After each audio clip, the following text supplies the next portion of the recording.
Good afternoon, members of the media, wider viewing and listening public of Trinidad and Tobago.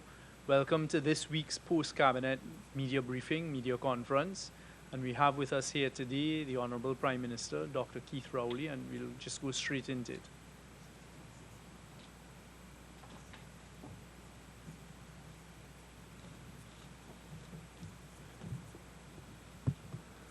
Thank you very much, Minister Young. Good afternoon, members of the media, and a very good day to members of the national community.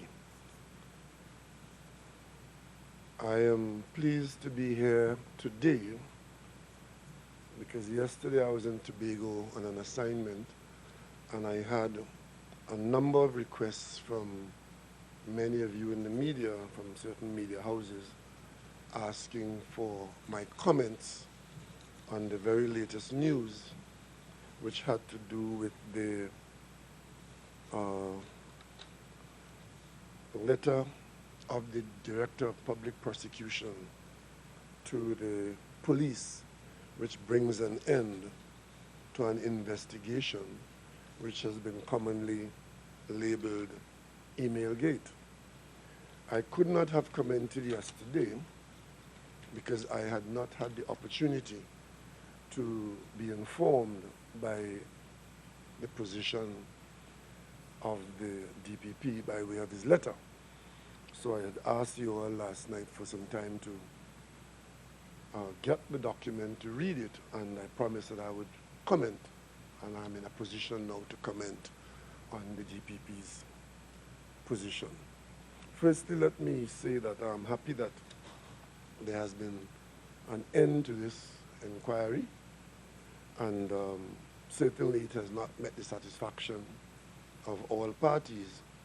But the one thing about it is that an inquiry has been done, and we now have an end put to it by the competent authority. Now, let me begin my response to the facts by saying that I've heard a lot being said by persons who have been identified as persons with questions to answer in this matter, namely members of the, my colleagues in the parliament, or some who were in the parliament, UNC spokespersons in particular, and the investigation was directed at the elements of the UNC government. So I'm not surprised that all of yesterday there was this furor and happiness and dancing on one foot in the UNC circles about the end of Emailgate. And all that has happened yesterday is a repeat of the reaction from the 21st of May. So let me go back to the beginning of this matter. As opposition leader, I raised a number of instances of wrongdoing on the part of each UNC government. The first one, if you may recall, was a long period of my agitation in the parliament about Piarco Airport. When the airport was, from the time the first contract was issued out there, it was a contract called NYC, which was Northern Construction, York, and something else. And there were issues there. And eventually that contract started as a construction project, and the numbers began to come in. And as a member of parliament in the opposition monitoring that contract, I, at one stage, had to ask for an inquiry into what was going on there. And the record will show that the UNC behaved the same way that they behaved yesterday and the day before and the last 2 years, which is to attack me personally, to dismiss the concerns, and to not focus on any aspect of the facts. However, upon coming into office in was it 2001, I think it was, an inquiry under Chief Justice Bernard was put in place, and that inquiry put in a report which was quite damning. One particular minister in that situation was a certain Julian John, whose famous statement to the inquiry was that Piarco Airport was a feeding trough. It was a minister of government in the UNC at an inquiry concluding that they knew that a trough was there and that there was a feeding frenzy. But when the opposition was speaking about it, it was all denial. So that was an inquiry that was asked for, and which we had, and the outcome, you all know the details of that. The other time was in another government, this time a PNM government, where the monitoring of a ministry was left to UDCOT, and the operations of UDCOT became quite problematic because decisions were being made in a way that I found unacceptable and downright dangerous. I took the position that UDCOT ought not to operate in that way, and that the minister must have control of the portfolio, and the end result of that was that I was fired from the cabinet, and the off inquiry which was called for took place, and we know what transpired there in terms of what was discovered and what the outcome was. So those were two major inquiries in this country. The Piarco Airport inquiry, where persons went to jail, where persons are still fighting, and the off inquiry, where Calder Hart left the country and never returned, and of course UDCOT had to be reconformed. The third situation where I saw it fit in my capacity as a member of the parliament, in this case as opposition leader, I received certain documents in 2013. Documents. I received them, and they made reference to certain activities. The documents appeared to be emails going between persons in the government, and the activities, some of them were activities that were already in the public domain from different directions, different quarters. I did not immediately bring that to the public's attention, but I saw enough in it to determine that this ought not to be ignored. So I took it to the President of the Republic, President Maxwell Richards, and I discussed it with him as leader of the opposition, talking to the President, and indicated that given the nature of these allegations contained in these documents which someone saw fit to bring to me, and which appears to be substantiated by some developments which we knew, that there ought to be an inquiry. And of course, the best way to inquire would be to inquire through the Integrity Commission, because the persons involved were largely persons, or I think if not all of them, were persons who fell under persons in public life. They would all have been described under law as persons in public life. So therefore, they automatically would have fallen under the Integrity Commission. The Integrity Commission has the power and the wherewithal to investigate in confidence, in secret, because investigators cannot share their information, and they cannot make scandal over what they're investigating. President Richards accepted that position. Having seen what I saw, he too came to the conclusion that there ought to be an investigation.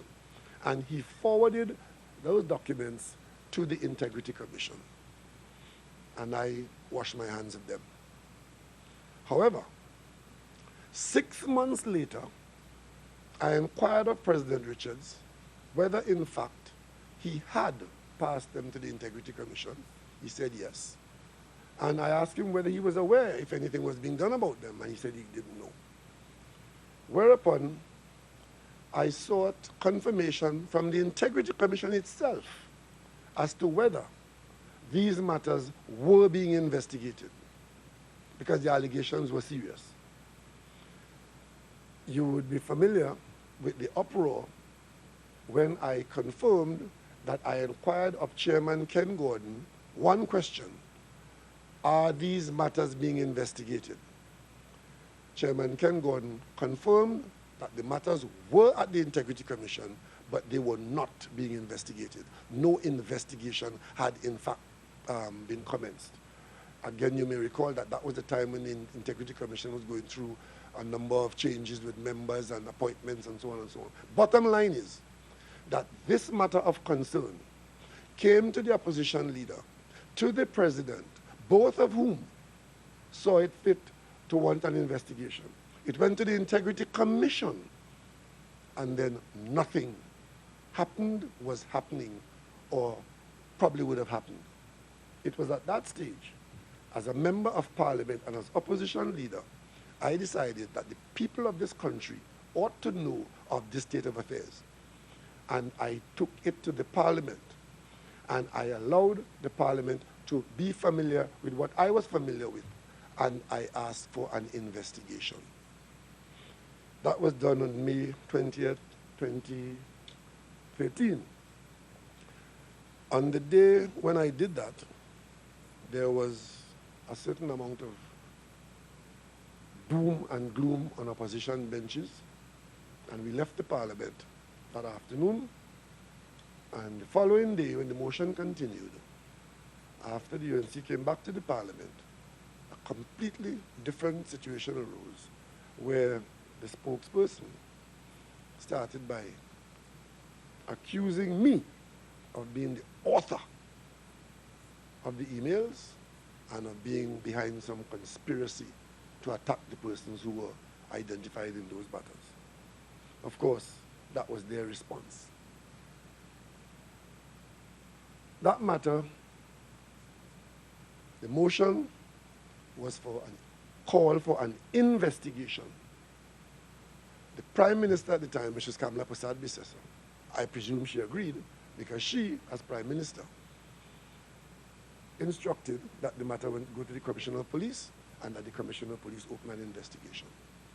So an investigation was called for, and one was had, and the investigators went to work. And that went on at the police. The Integrity Commission also initiated, operationalized their own investigation, because you may recall that from the president, they had before them the matter. So 2 investigations were going on in parallel. A police investigation requested by the Prime Minister, and an Integrity Commission investigation, which was there coming from President Richards. That matter went through some significant changes. Comments are being made all the time. But there was one narrative which was firm. The parties involved in the allegations contained in the script and the documents maintained that they were fake, and therefore no investigation was warranted. The DPP, guiding the police in this matter over the last few years, have come to a conclusion on this matter. Because you know, the Integrity Commission had come to a conclusion which had its own fallout, because both the DPP and the Integrity Commission had at the same time come to a conclusion that it was premature to end the investigation at their end. Of course, the UNC spokespersons were demanding an end to the investigation. At the Integrity Commission, a premature end was had, which resulted in members of the commission, at least one member, objecting to that, claiming that it was premature. And at that same time, the DPP had made a public position that the investigation was not concluded. So those 2 places, 2 officers had that position. Investigation continued, but the one at the Integrity Commission had a significant fallout, because that conclusion at the Integrity Commission allowed the Prime Minister to come to the Parliament while the DPP was saying that the investigation had not been concluded. The Prime Minister, Mrs. Kamla Persad-Bissessar, on the conclusion at the Integrity Commission, which had its fallout as I just described, that conclusion caused her to support a motion in the Parliament to expel the opposition leader from the Parliament for having brought this matter to the Parliament and for having the temerity to call for an investigation. And I was expelled from the Parliament on a motion brought by the opposition leader for that purpose. These are the facts. I may tell you, it was the only time in the history of the Commonwealth where an opposition leader on a motion by the government was expelled from Parliament. 100 years before, an Australian Prime Minister had filed a motion like that, but the Australian Speaker refused to allow it.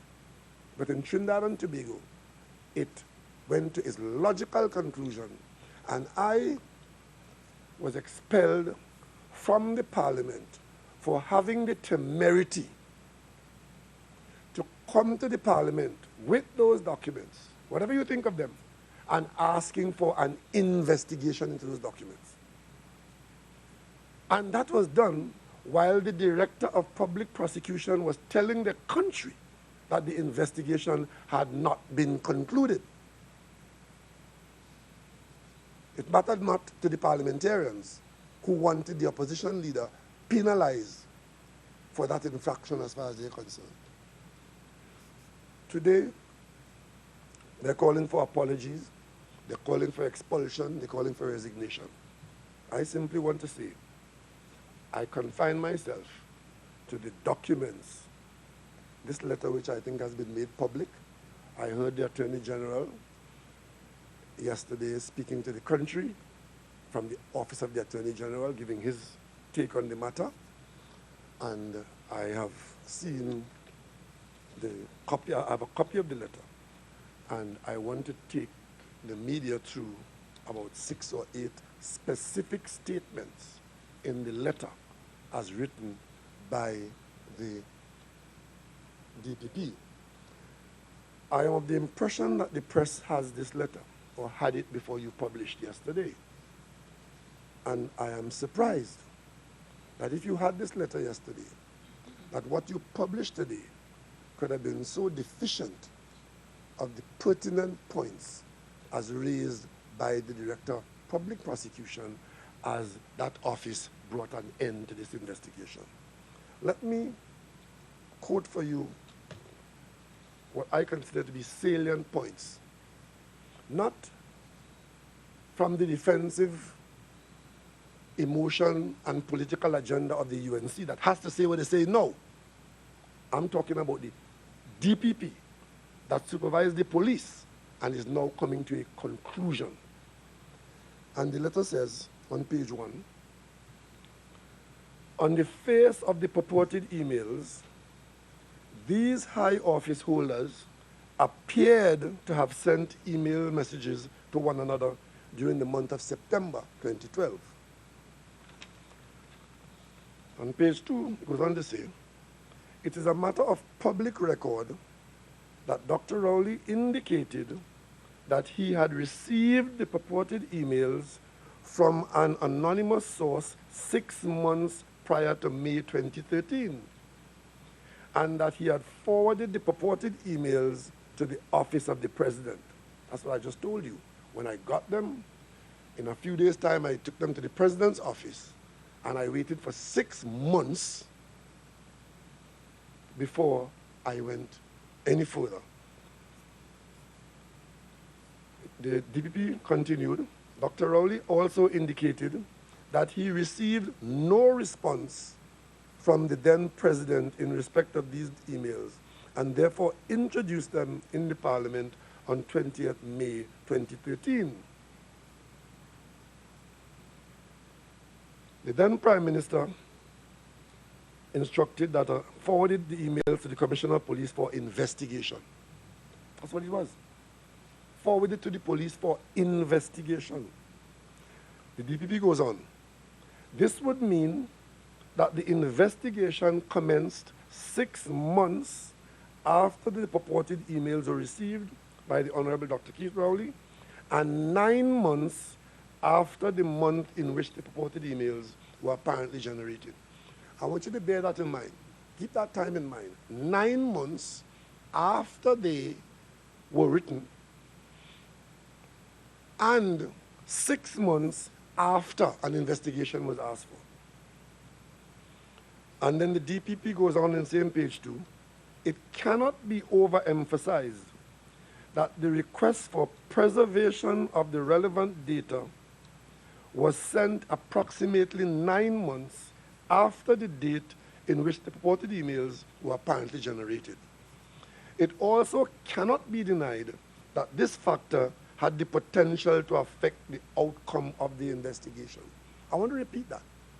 The DPP is saying in this letter of conclusion that coming to this issue 9 months after, it cannot be denied that this factor of lateness had the potential to affect the outcome of the investigation. And of course, he goes on to point out that the subject accounts could not be provided to the police investigators in the absence of legal process. Yesterday, the AG went into a little detail of the legal process that was involved. The DPP goes on page 3 to say, it is also noteworthy that notwithstanding the apparent form and structure of the purported emails themselves, their content, when matched against evidence of the prevailing circumstances in Trinidad and Tobago in September 2012, was sufficient to reach the standard of probable cause. These relevant applications were therefore successful and warrants were obtained for the internet service from the internet service providers.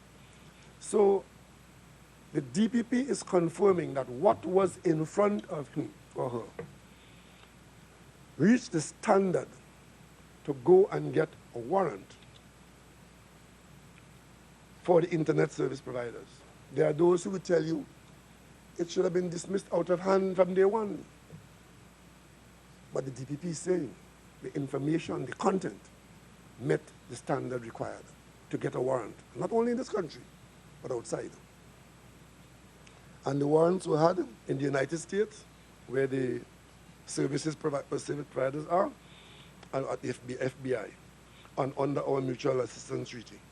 And of course, he goes on to say that in going to Google and Microsoft, what they were aiming to do, and this is DPP, quote, they were asking these providers, they were asking Google and Microsoft whether they can certify that which was produced to them. So in other words, they went for certification. Bear that in mind. To formally, and the Justice Department replied to the DPP, and the DPP is quoting that reply in the letter of the DPP here, saying this. The Justice Department answered as follows, and that answer is whether you can certify. The department says, to formally answer your question, the FBI produced all the data and communication data for the captured accounts for the specified period, which were provided by Google Inc. Any data within the specified period which was or may have been deleted by the account holders prior to the issuance of a preservation order would not be producible in any form and therefore not included in the return, unquote. Simply meaning, it is too late now to try to find out anything about these emails because you waited too long. The period of 9 months does not now allow us to confirm and to certify as you request. That is what the Justice Department told the DPP, and that is what the DPP told the country yesterday. And then it goes on. The United States Department of Justice, dealing with Google, says as follows, and I quote, and this is the DPP quoting what the Department of Justice told them in response to asking if Google can certify. According to our records, Trinidad and Tobago issued a preservation request on June 20th, 2013. It is possible or likely that the data that you seek for the period in 2012 may no longer exist due to the account holder's possible deletion of the data to the prior to the preservation order. And the DPP explains that. That's a quotation I just made. The DPP goes on to explain what that means. It said, what this meant was that since the requests for preservation were not made until 9 months after September 2012, any emails deleted during that 9-month period by the account holder would not be available at all. That is the DPP talking to the police and talking to the country, because the DPP authorized the Attorney General to tell this to the country. And let me repeat that.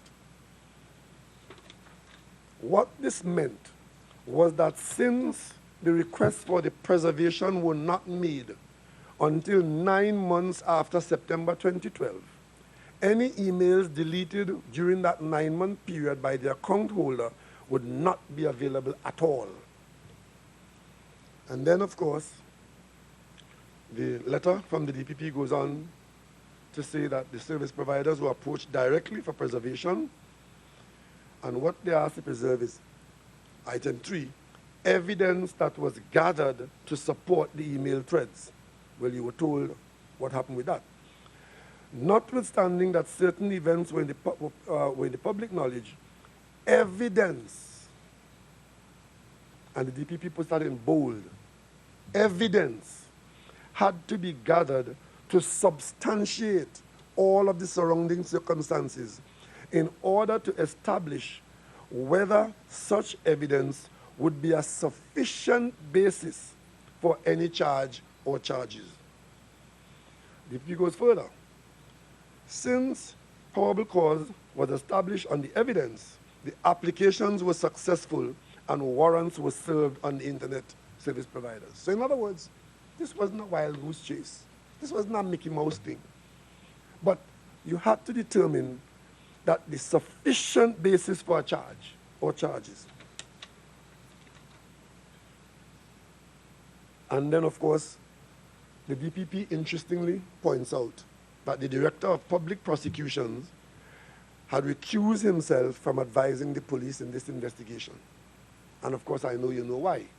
The reason is that the Director of Public Prosecution himself was a witness in this matter and had to recuse himself where the investigation was concerned.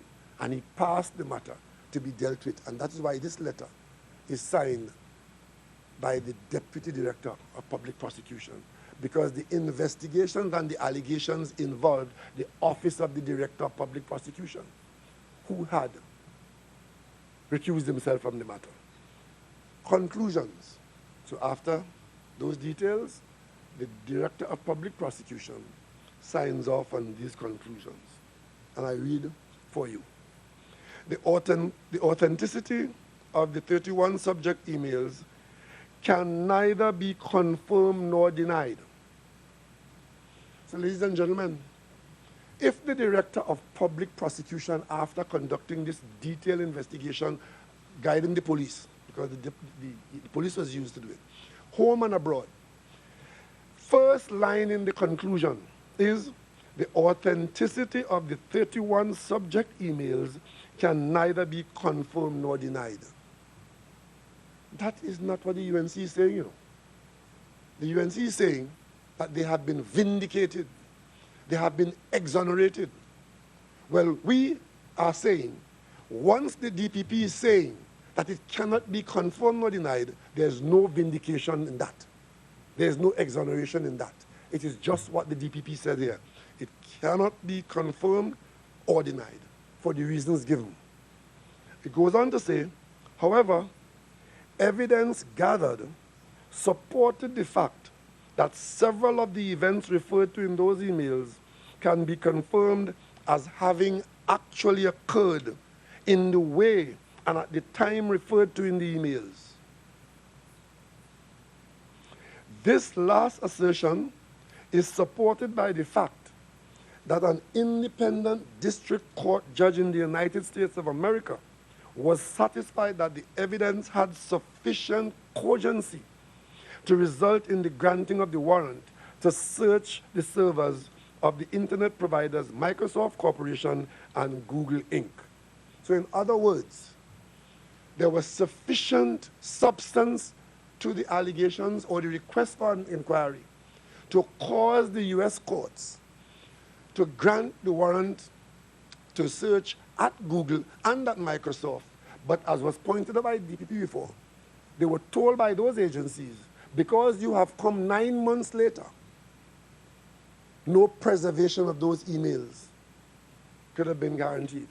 And therefore, we cannot say yea or nay. And that's why the DPP is saying you could neither confirm nor deny. And of course, it goes on to say that the warrant provided for and obtained in the United States, such a warrant would not have been granted if the applicants had not shown probable cause. That is, that those surrounding facts and circumstances were sufficient in themselves to support a belief by a man of reasonable caution that a crime had been committed. Ladies and gentlemen, I am that man. I am the man who received this first. And I am the man who took it to the president. And I am the man who took it to the parliament. And this is the DPP saying that the U.S. court, by granting the warrant to go for confirmation and certification from those two houses, Google and Microsoft, that such a warrant would not have been granted if the applicants had not shown probable cause. That is, that those surrounding facts and the circumstances were sufficient in themselves to support a belief by a man of reasonable caution that a crime had been committed. I am a man of reasonable caution. That is why, when I got it 6 months before, I didn't run to the media. I didn't run to my colleagues. I went to the President of the Republic and asked him to have it inquired into by the Integrity Commission, because I am a man of reasonable caution. And if after 6 months nothing had happened, what I'm being asked to do by the UNC is to leave it so. Well, it suited them, or it might suit them to leave it so. It doesn't suit me, and it didn't suit the population not to know that this situation existed. The Director of Public Prosecution goes on to say in the letter, notwithstanding that foregoing, what I just said there, the evidence gathered did not reach the threshold required for any criminal charge to be recommended against any person. Put another way, we were not satisfied that there was sufficient reliable evidence of a criminal offense by an identifiable suspect which could be adduced before a court upon which a jury properly directed could reasonably be expected to be satisfied beyond reasonable doubt. In simple English, the DPP, the evidence that was being utilized to further these investigations was not sufficient for a charge to be laid against anybody. It doesn't say that there's no evidence. It says doesn't reach the threshold. So it exists to some level, but not the threshold to be satisfied that if you lay a charge, you stand a better than average chance of getting a conviction. Ladies and gentlemen, we are familiar with that situation in our country on a regular basis. This is a country where we know what this means. It means that you get away, but you wasn't charged. It doesn't mean that nothing happened. And whoever was involved here, not the first time that happened in this country, that you have been investigated, you found some evidence, but not sufficient to lay a charge. So this thing about fake this and fake that and who should apologize and who should resign, they are trying to take us down their rabbit hole, and we're not going down there at all. This is crystal clear. Right? This matter required an investigation. An investigation was requested at many levels. No action was taken.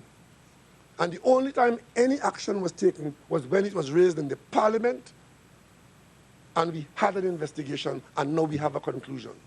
And we will not allow the conclusion to be twisted and spun by the UNC as though they are so hurt that this outrage took place. Let me take you to what actually happened on the day when I read out the content of those pages. One of the things that happened was that the center point of Section 34, Justice Volney, former Minister of Justice who was fired, because remember, this was in the Section 34 season. Justice Volney by that time had been fired a few days before, I think it was, and was in the backbench. And I want to read from the Hansard for those of you who have short memories and who are now listening to the UNC screaming and playing victims and trying to make it look as if I did something personally so outrageous and so wrong. I want to read from the Hansard of a UNC member, a former minister, a former judge who was in the parliament and responded in this way.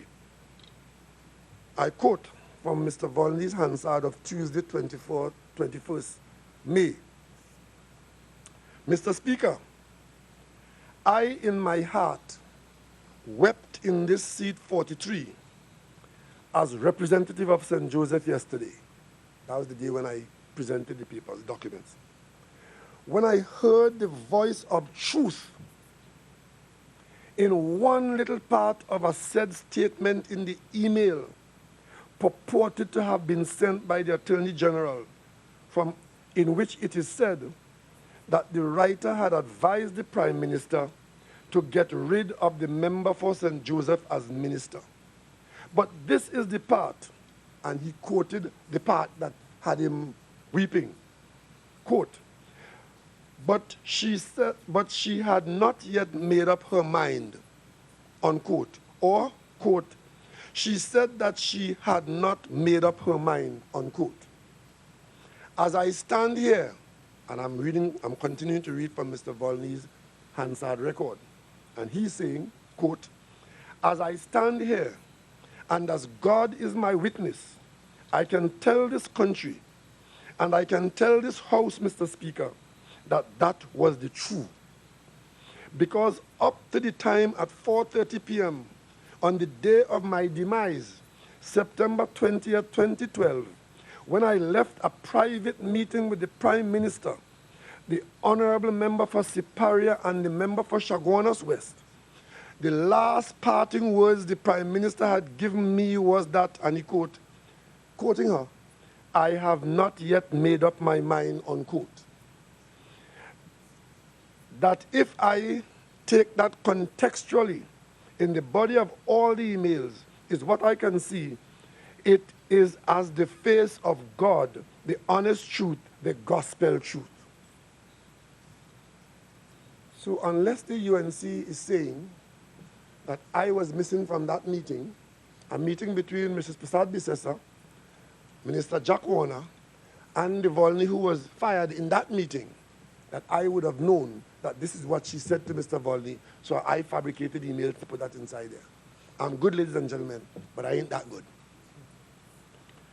And he, Mr. Volney, Minister of the UNC, backbencher in the government, he goes on to say, this warrants an investigation with the scene sanitized of the most important player in it, the Attorney General. Mr. Volney, a member of the UNC in the parliament of that ilk, UNC minister, was saying that the Attorney General should demit office so that this investigation be concluded without his presence and or involvement. This is the same investigation that has now come to a conclusion, inconclusive, as described by the DPP, that the UNC would have you believe is some fabrication, outrageous fabrication by the opposition leader that should result in my withdrawal from office, calling for resignation.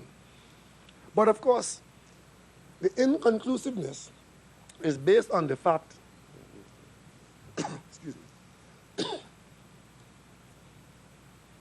the inconclusiveness is based on the fact that the request was made, to put simply, out of time. Ask yourself, would we have been in time if instead of waited 6 months to get the investigation started, as I did, when the president had it gone to the Integrity Commission, had I gone straight to the Parliament, and had there been an investigation right away, it might very well be that we would not have had a 9-month period. And the preservation orders that were asked for, what might have happened, we don't know.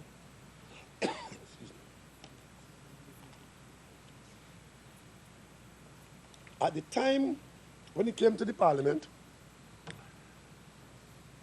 evidence had to be gathered. What happened then? All the people involved, bar one, flatly refused to cooperate with the police by handing over their electronic gadgets to be investigated by the police. A statement of fact. That is a fact. All the people who are now bleating about this matter, and I must say though, it was strange then and it is strange now. I could not and I still cannot understand how, in a situation like this, the police has to investigate, evidence has to be gathered. How politicians, using largely government equipment, could tell the police, I am not giving you this source of evidence because I have a reason not to give it to you. Which is what they did. They did not allow the police access to their gadgets, their hard drives, their computers, their phones. So the fact of the matter, this inconclusive situation that ends this investigation, is that the UNC persons did not cooperate with the investigation. They could jump high, they could jump low. They could crawl, they could crawl. They did not cooperate with the investigation. But they did something that's of interest. I want to take you back to the Express, a story in the Express that was published sometime in 2013. I don't have the exact date, but it was in the Express 2013, Port of Spain. And it's about a fellow called John Berryhill, who was brought into Trinidad and Tobago. Let me read the report that was carried in the Express against the background of all that I have just said. United States-based computer forensic analyst John Berryhill, J-O-N, John, who has been hired to prove the falsity of emails allegedly linking Prime Minister Kamla Persad-Bissessar to conspiracy in public office, is secretly being provided with accommodation funded by the state. He has, however, not been officially retained to do any work for the state. Contacted yesterday at his U.S. California offices, Berryhill Computer Forensics, the computer expert told the Express that, and quote, I'm quoting him here, as he told the Express, as reported by the Express, all questions should be referred to Mr. Israel Khan, unquote. Israel Khan was the lawyer of record for Mrs. Kamla Persad-Bissessar. He is the man who is now calling for an investigation into me. Sources close, I continue the Express story. Sources close to the investigation told the Express that Berryhill, retained by Israel Khan Senior Counsel in the Emailgate probe, has been quietly occupying Unit 7 at the Housing Development Corporation Federation Park Villas, Port of Spain. Khan yesterday denied any knowledge of this. The Express goes on.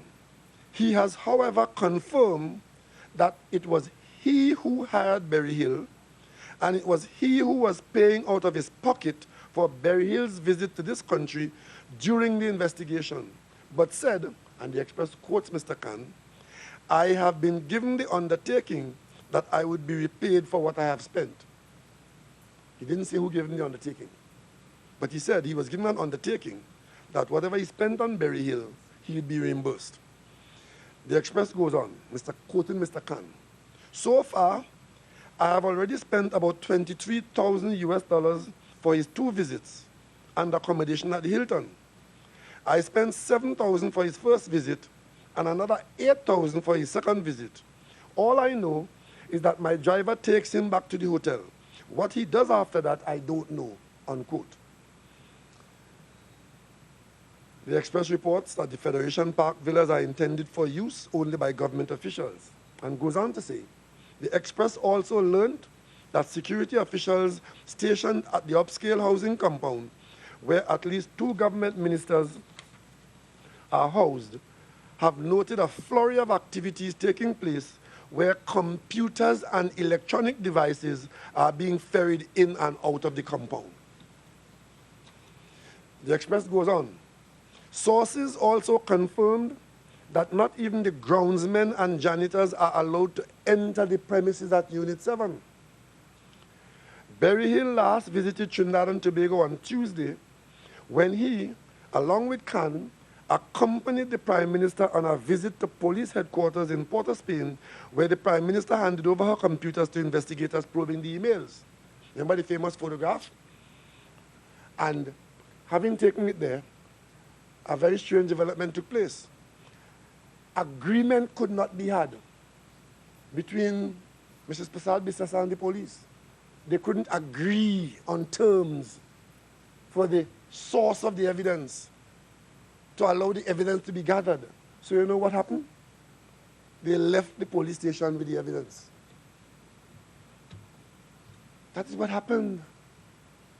They were negotiating and bargaining terms. They didn't get terms suitable to them, and they left the police station. And we are now being told that 9 months later was too late. But on that occasion, it was never left to the police for the investigation.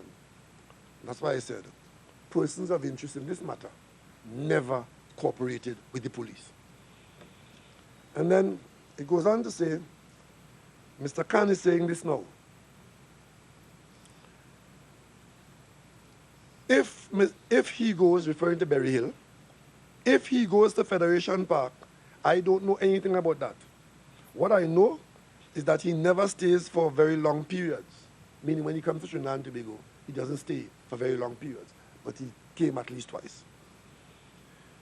And then he goes on to say, if he is doing checks on other computers, I am not paying for that, unquote. And then he goes on to say, my information could be limited. Everybody is using the newspapers, including me, to project a case that puts them in a good light. So if he is doing something else, I don't know, unquote. This is the lawyer from Mrs. Kamla Prasad Bissessa responding to the Express about Mr. Berryhill having access to the evidence sources, mainly the computers and other electronic gadgets in Trinidad and Tobago. And that happened at the end of June 2013. So ladies and gentlemen, that, what I just told you there, everything I just told you there, are the undisputed facts as summarized by the Director of Public Prosecution.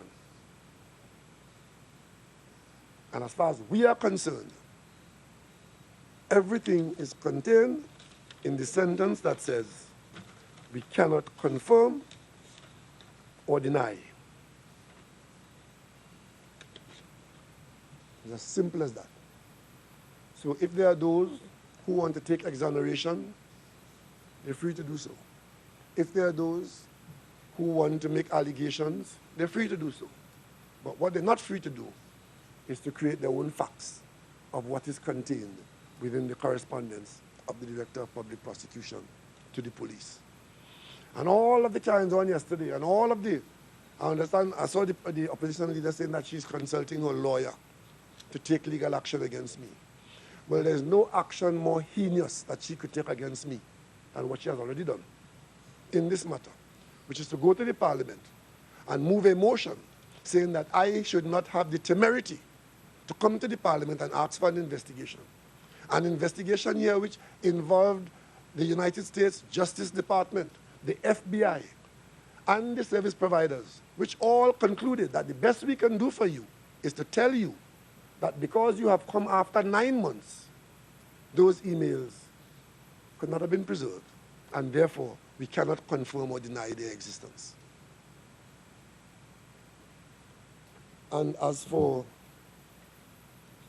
Mrs. Prasad Bisesa, what I would say to her is simply, thou doth protest too much. Because she goes past, having not dealt with the content, the script, the sentences of the Director of Public Prosecution's letter. You get all this emotive hurt and feigned hurt. And is now in that scenario, is making a case for other people who have other criminal matters before the court, accusing the government, the PNM government, of being responsible for improper conduct against her colleagues. To the point where she ends in the Express by saying, and I quote, trying to get sympathy from the wider public, today, it is one woman left standing, she said, adding that 2 elections around the corner, the PNM will use every trick in the book to bring trumped-up charges. This is a former Prime Minister of Trinidad and Tobago, who appointed an Attorney General and defended him. He's before the court now on serious criminal charges, brought a replacement into the Senate, and had him being prepared in the event of an accident to become Attorney General. He too before the court on criminal charges. This is a leader of a party who is defending a corporation chairman who has been charged for bribery. And this is a person who knows that this government has been resolutely pursuing misconduct from the kleptocratic cabal that existed in this country between 2010 and 2015. And we are resolute in pursuing those matters on behalf of the public of Trinidad and Tobago because we have a mandate so to do. In 2015, we told this country of the plethora of wrongdoing that took place under the government of Kamla Prasad Bisesa. And the country gave us a mandate, put them out of office, and gave us a mandate to pursue that. And she is now telling the country that the government is going to bring trumped-up charges. That is so that if anybody is charged for criminal conduct or misbehavior in public office or any similar thing, she could go on platforms and put it across to the innocent citizens as though it is politics. And of course, those who have already been charged, here she is, instead of apologizing to the country for her poor selection and her indefensible actions, she is now talking about trumped-up charges. Well, all I will say to all of them, when you go to the court, if you have been charged for criminal conduct, just go in the dock and tell the judge that is trumped-up charge, and the PNM send you there.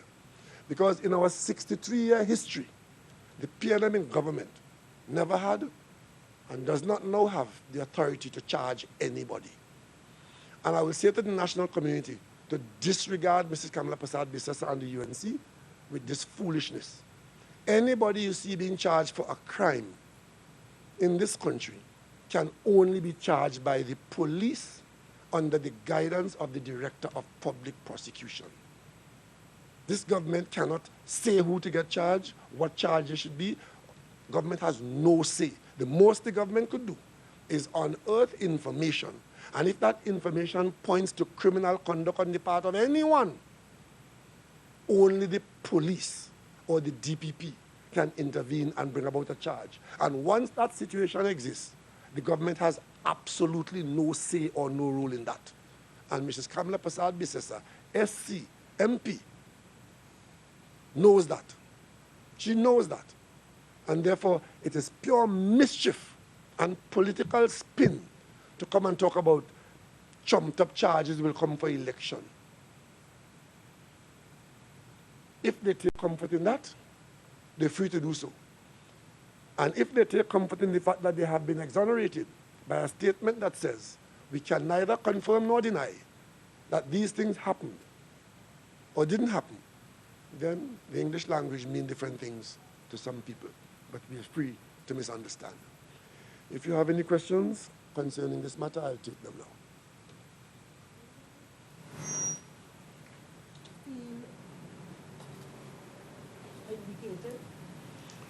I don't have to, or I don't want to feel vindicated. I don't have to. I have been accused by them of fabricating these documents. I dismissed that from day one as folly and spin. what I feel, I'm comfortable that the investigation after how many years? 5, 6 years? After 6 years has come to a conclusion. It was quite disturbing that these things could have been there lying without a definitive conclusion. The definitive conclusion is that we cannot go any further because of what I just described to you, that the request for preservation of what might have been there is too late. So I am satisfied that the proper action was taken. And that proper action is that having received those documents, I sought an inquiry, and I got an inquiry, and a detailed investigation was done, and it has come to this conclusion, which is beyond reproach. Is that it is inconclusive? Well, then, but we have no other mechanism to go beyond that. But some of the things you've said suggest that you still have a belief that there was something amiss. But you would have heard the DPP saying that in order to get the warrants, a certain substantial nature had to exist. There had to be some substance, and that there was corroboration that some of the events that were pointed to were seen to have taken place. So we know that some things happened. It is not that if anything, nothing happened. I quoted for you Volney there. I was the most stunned person in the parliament as mover of the motion to hear a member of the UNC just come out of the cabinet. In fact, he was Mr. Section 34. And to hear him get up in the parliament and say, I mean, I've been to Christian churches. I've never seen the face of God. I hope to see it one day. But Volney got up in the parliament and said, this I see is the face of God, to prove the level of the truthfulness of it. I didn't say that. I know also for a fact, and this was in the public domain through you, the media, I know for a fact that the Office of the Director of Public Prosecution was being penetrated in a particular way, where the special branch of the police had to give the DPP advice as to how to protect the office from it. So things did happen. So we can't pretend that things did not happen. And the American court, looking at what was in front of it, asking for a warrant, said there is enough corroboration, right? And there's cogency in this, which requires that a warrant be offered to get to Google and to the other Microsoft. But we just went too late. And you know, this delay and this refusal to hand over documents to the police here in Trinidad and Tobago, who is speaking to that? Now that we are being told that there has been a delay which caused us not to be conclusive in one way or the other, who is speaking to the fact that delays were in fact established? And by whom? And for what purpose? That brings me to my next question, which is that this, therefore, you're saying that this is another case for which we have many, many, many of the wheels of justice moving too slowly. This one is not one of those. You see, when this matter went to President Richards and he sent it to the Integrity Commission, my expectation, especially since the persons involved were persons in public life in that way, I still think that it was reasonable to assume that this would have been given, you know, some priority and be dealt with dispatch. Unfortunately, that did not happen. Yeah, there were issues about the Integrity Commission, the quorum and appointment of members, but the bottom line is this was sufficiently important that this should have been looked at. I mean, people are saying that, how could you have made these allegations against the Prime Minister? I didn't make them. I was simply asking for an investigation into them. And that's the difference. And having got as far as the President and the Integrity Commission, I would have expected, and I would still expect now, that if any similar situation occurs and gets to any of these offices, that they would treat it with dispatch. So we don't end up in a situation now being told by the authorities abroad, who are the custodians of the matter, we cannot preserve anything for your investigation because it's too late. Do you accept any blame for the 9 month, that delay, that 9 month interval in which they could have, in fact... As I said earlier on, when I passed it to the president, who agreed that it warranted an investigation, and he told me that he passed it to the Integrity Commission, I simply let the system work. Because as it said here, I'm a cautious person, and that was my caution. I waited for 6 months, expecting to hear somewhere along the way that it has been dismissed or it has been confirmed. It is when after 6 months, I inquired, as I'm required to do, to discover that nothing has happened. So I don't know that I could have done anything else. I left it to the system to work. And if I was malicious and I was, whatever they're trying to paint me as now, I would have leaked this to you, man, long time. Since the first day I got it. Any of you here, I could have gone on a platform with it. I could have come to the parliament before with. I didn't do that. I waited for 6 months thinking that the Integrity Commission was dealing with the matter. And once I was told that it was not being dealt with, and it appeared as though it will not be dealt with, up to now, I confirm that it is always my view, and it will be my view, that such an investigation was warranted. And I'm supported in that point of view by the judge that granted the warrants in the United States on this matter. Prime Minister, I'm wondering, because you read episodes from the DPP's statement. Do you all have the letter? Yes, sir. Well, you have the whole letter. I'm just reading a part of it, just for the context of the question. So it says, as you said, put another way, we are not satisfied that there was sufficient reliable evidence of a criminal offense by an identifiable suspect, which could be adduced before a court and upon which a jury, properly directed, could reasonably be expected to be satisfied beyond reasonable doubt. Is that in essence not essentially the end of this, apart from anything else that you're saying? That's what I'm saying. The DPP has now concluded the matter.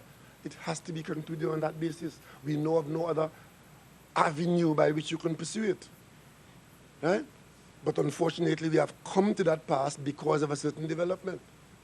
Right? So I cannot say that unless something new comes up, brand new, or one of the witnesses come forward and say, I am now prepared to speak differently. The DPP has ended the investigation, because remember all along, this was an investigation. And the persons who were being investigated from day one was taking the position, it's all fake, there's nothing to it, it's made up, except the first day when I read them. We are therefore right back where we started. Very much so, because I mean, if I tell you, I cannot confirm or deny that something happened, what conclusion would you come to? Would you say it didn't happen? You might think it didn't happen. That's your thought process. You might think it happened. That's your thought process. But if you are investigating something and you come to a point where you cannot say, and these are the words of the Director of Public Prosecution, who, having used the police service and all the arms of the state, and basically what they were seeking was certification, and it could not be certified. You didn't go straight to the police? No. No. I never, remember, when I came to the police by asking for an investigation in the parliament, I didn't ask for police investigation, I asked for investigation. Because if the Integrity Commission could have taken that investigation, you have one line, you know. And there's something which I still find a little strange. I'm not a lawyer, but my understanding is when the police is investigating a matter, or when the Integrity Commission passes something to the police, once it goes to the police, doesn't the Integrity Commission have to stop? Well, okay, I'm reading it wrong then. But we did have two parallel lines of investigation. One at the Integrity Commission, one with the police. That's a fact. And I still think that the Integrity Commission would have been an appropriate place to have this investigated for the reasons I gave a while ago. That it could have been done in a way, nobody scandalized, nobody undetermined. And of course, the Integrity Commission has a little more clout than the police in getting, you know. So, and the confidentiality clause. And that is why I went to the president, right, as against going to the Commissioner of Police. Of course, there was one commissioner of police who had said, even before any investigation was done, that the matter was, to be dismissed. But that is as part of the course. But I want to say something else. Notwithstanding the behavior of the UNC on this matter,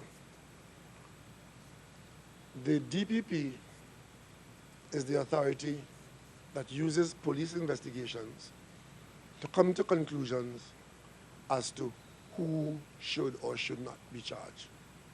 And I trust that that is a permanent state of affairs and that they won't cherry pick. When it suits them, what the DPP says is gospel. When it doesn't suit them, he is acting improperly, because that is their behavior. We on this side, we accept the institutions and the authorities, and we understand that there are times when it would not please you because you might expect something else.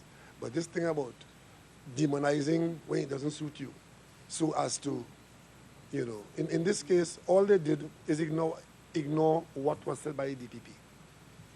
In all the fulminations yesterday, they never addressed the substance of the letter as written by the Office of the Director of Public Prosecution, because that does not serve their purpose. Mr. Prime Minister, the source of the information, does that remain anonymous? Which source? Which source? The original source of the information.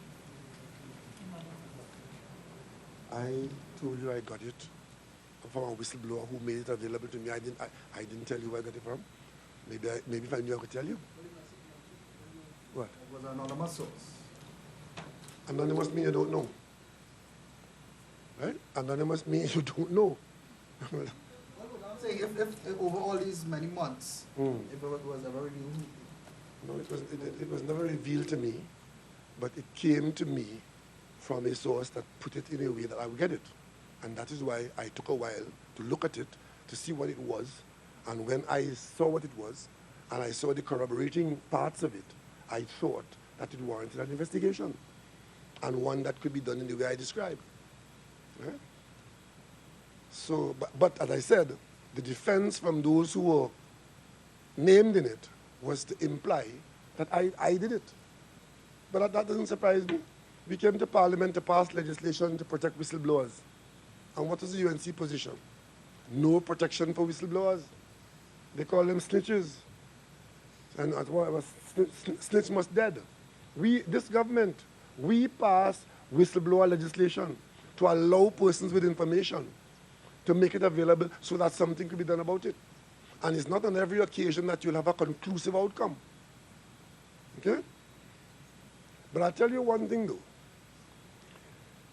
We are resolute that we must, in Trinidad and Tobago, set about to build a new society which will reject the kinds of outcome that we are having now, where persons could see the script of the DPP that says, I cannot confirm or deny, but then you go around parading, I'm vindicated, I'm vindicated, I'm exonerated.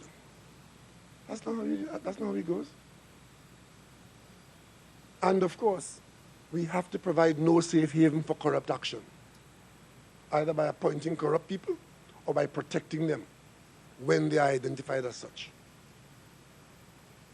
And you know, and I know, that we are in government today, not as Mr. Israel Khan says, because of this, but because the UNC ran a very corrupt, kleptocratic government for 5 years.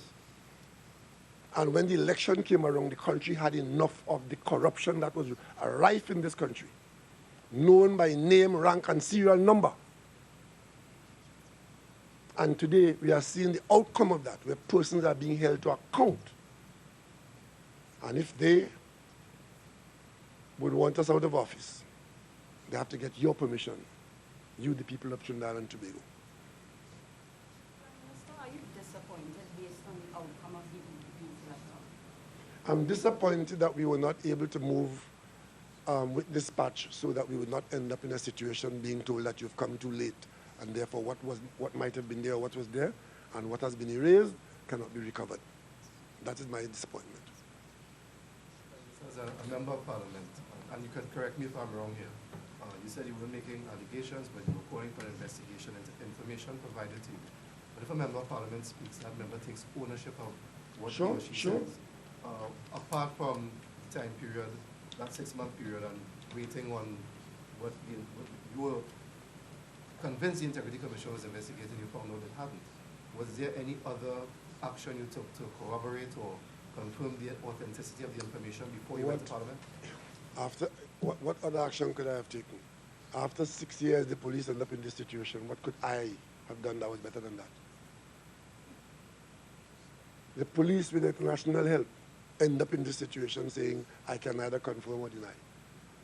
Right? But the content, right, pointed to instances of developments that we were known about here in this country. Right? There were certain things that we knew. So it was not it wasn't a blank piece of paper we were dealing with.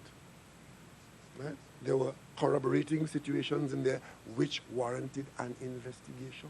That's what investigations are for, to find out. Investigate means to find out. If you know everything, you don't have to investigate.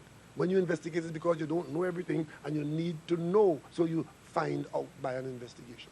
So this demonizing of a call for an investigation and this playing the victim has no place in it.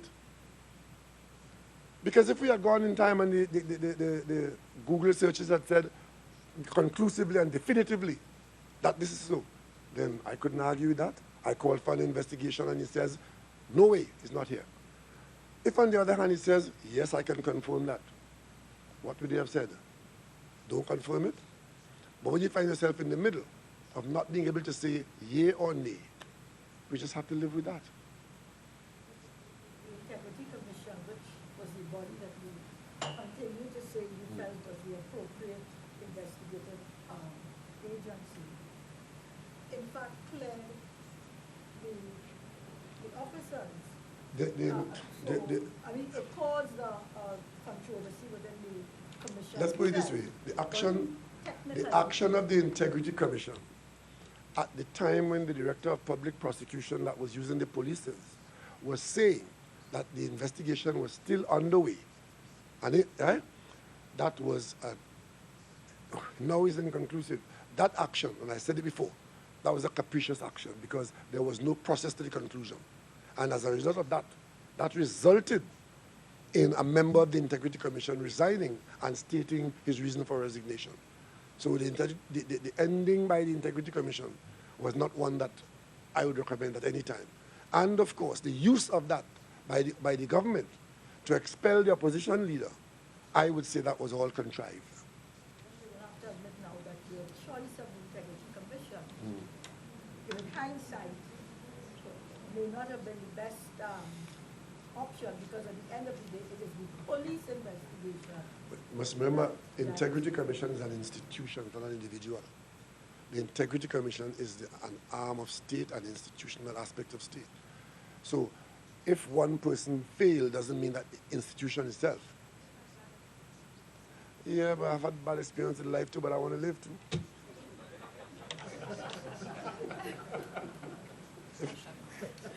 Dr. Ali, given what has happened with the investigation and what Mrs. Prasadri Sase is saying, are you confident in retired Justice Sebastian Vento leading the Commission of Inquiry?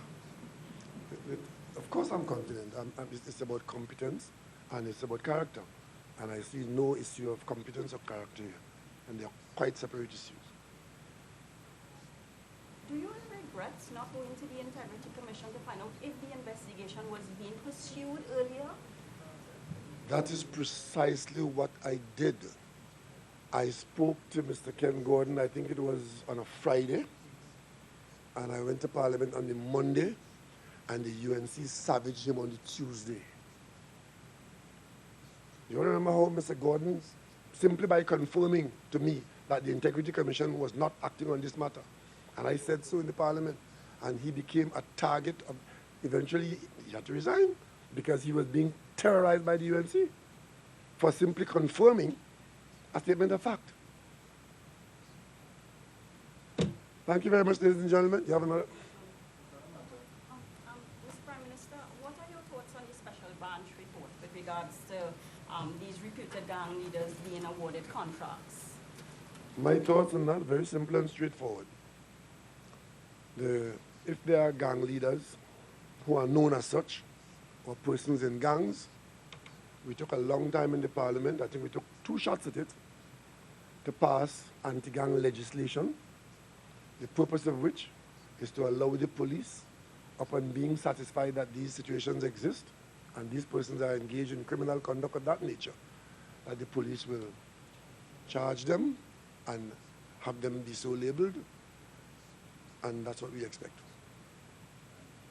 Respond to the Commissioner of Police concern that these so-called gangsters continue to get, State reportedly funds. continue to get state contracts. Well, we are concerned because if that is what is happening, we would, we are working with the police as a government to give them all the resources, and we expect that if these facts are known, right, that they'll be charged. And not being charged for getting a contract, but being charged for being involved in gang activity, because understand something. Under this government, we have made gang activity a criminal act. If you are engaged as a gang leader, if you are engaged as a member of a gang, if you attempt to recruit people into a gang, these are now serious criminal charges. That wasn't always so. It is so now. And the police has that tool, and if information exists where a person can be labeled as a gang leader, right, then that person is facing the jeopardy and the peril of that law. And that's what we expect. So we're not going to get involved in any other thing other than if there's evidence, and we expect that the police will be gathering that evidence. We know it's difficult. Sometimes it takes time to get it, but gather the evidence, and the law is there to prosecute such persons. There's no shortcut. I have one question, Prime Minister. You said the Moody's report. One of the things that they had said was that the reopening of the refinery will have a positive short-term impact on growth and potentially positive. We said that. Moody's. The government said that. Well, I'm repeating the statement of The government Moody's. Moody's agree with the government.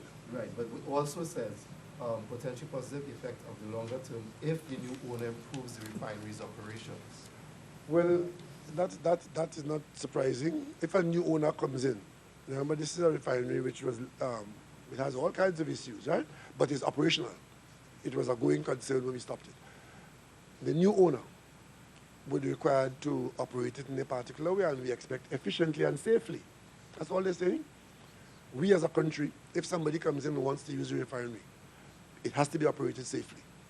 And of course, if they're spending money using the refinery, they will presume they'll only do so if it's being done profitably. And that would be beneficial to Trinidad and Tobago. Also, the Moody's report speaks about expected growth and so on in the economy, but it also did say that in the context of financial outflows and falling reserves, the central bank currently limits its sales of foreign exchange to $75 million twice per month at the intervention rate, which is effectively the official exchange rate. And they talked about the issue of foreign exchange affecting business in Trinidad and Tobago. Well, ladies and gentlemen, let us not pretend that we are Sweden, Norway, Austria, or Denmark. We are in Trinidad and Tobago. We up front, we understand that we are earning less foreign exchange than we used to. And we know the reason why. We've been over this a number of times. There is not as much foreign exchange available to us as a people as sometime before. So even though the demands are there, we know the demands are there. But in many instances, the demands are not met because as we prioritize that demand, some people are not getting what they expect to get. Our demands, let's say the priority, we got to pay public debt up front. That is already set. We got to buy medicine for the hospitals. That's a priority.